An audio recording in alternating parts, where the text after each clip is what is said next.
এও কি সম্ভব? এ যে সত্যি সত্যি সুশান্ত সিং রাজপুত।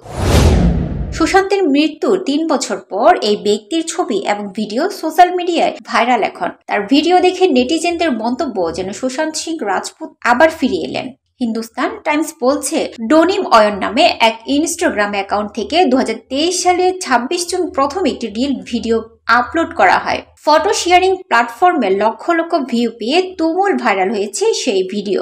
একাংশ নেটিজেন অয়নের ভিডিও দেখে প্রশংসা এবং ভালোবাসা জানিয়েছেন। কেউ কেউ বলছেন সুশান্ত সিং রাজপুতকে অনেকটা মিস করছেন। অনেকে বলেন অয়ন নিজেকে অভিনেতার মতো দেখানোর জন্য এআই ব্যবহার করেছেন। এদিকে অয়নের একটি ট্রানজিশন ভিডিওতে 24 মিলিয়নের উপর ভিউ হয়েছে। পোস্টটির প্রতিক্রিয়া জানিয়ে সুশান্ত সিং রাজপুতের একটি ফ্যান পেজ লিখেছেন, এর সমস্ত পোস্ট এআই জেনারেটেড, এটা করা বন্ধ করুন, লাইকের জন্য এসব করছেন, আপনারা লজ্জা। অপর এক নেটিজেন অয়নের প্রোফাইলে ভুয়ো বলে উল্লেখ করেছেন। কারো মন্তব্য, তিনি ডিপফেস এআই ব্যবহার করেছেন, লিখেছেন এটি একটি ভুয়ো। লোকটি তার প্রোফাইলে দীর্ঘদিন ধরে এআই ব্যবহার করেছেন, এর ফাঁদে পা দেবেন না, ধন্যবাদ।